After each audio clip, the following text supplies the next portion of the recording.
of sickness around Wetzel.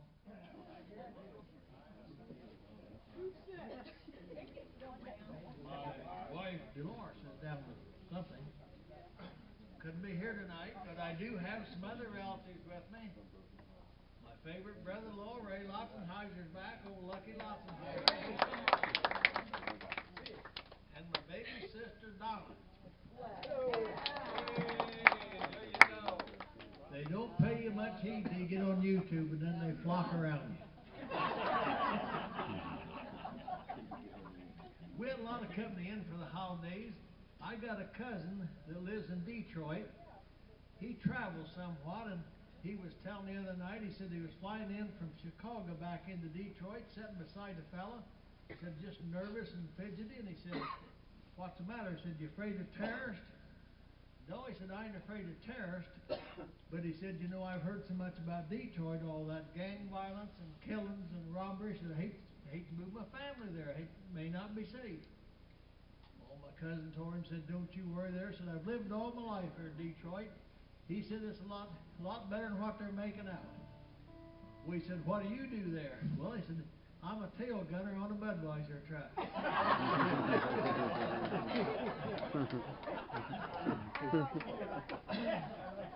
This little boy over the holidays went into church, and he was standing there looking up at all those names on that memorial plaque.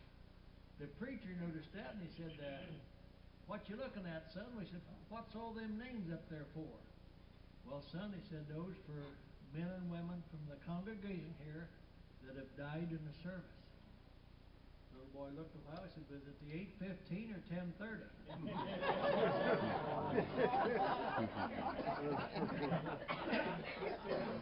You know, this hunting season, and I heard a little story about these two hunters down in Tennessee was walking out through the woods hunting, and they come across a great big hole in the ground.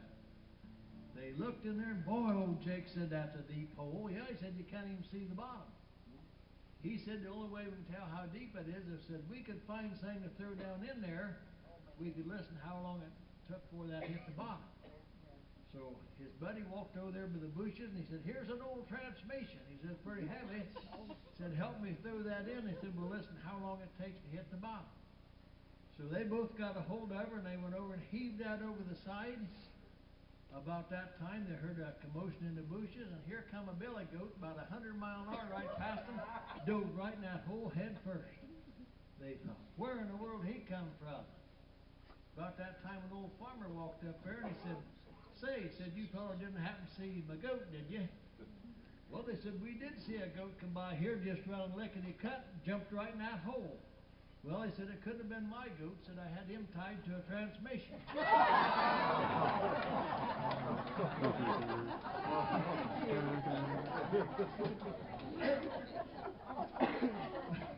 We've got a few Irishmen live there around Wetzel.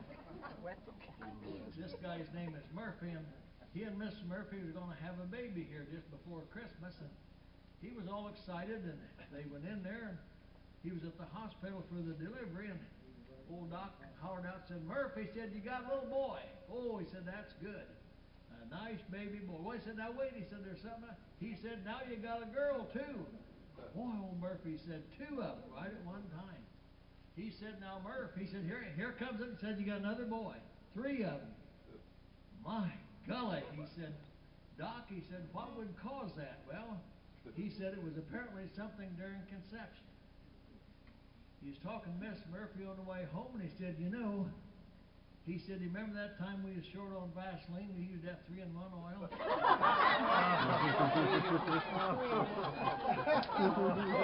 He said, ain't you glad we didn't use that WD-40?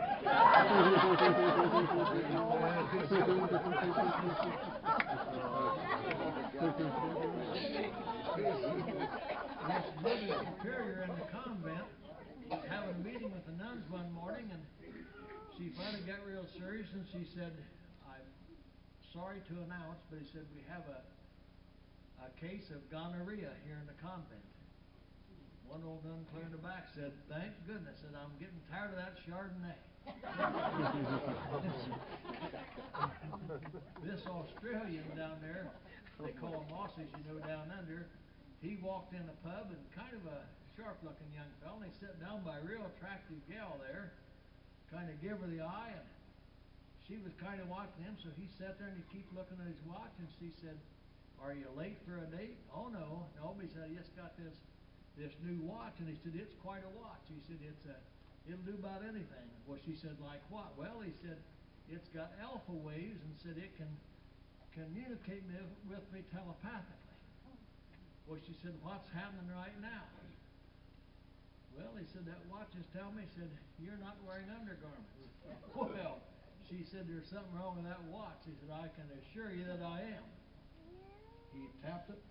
Oh, he said, "The bloody thing's an hour past."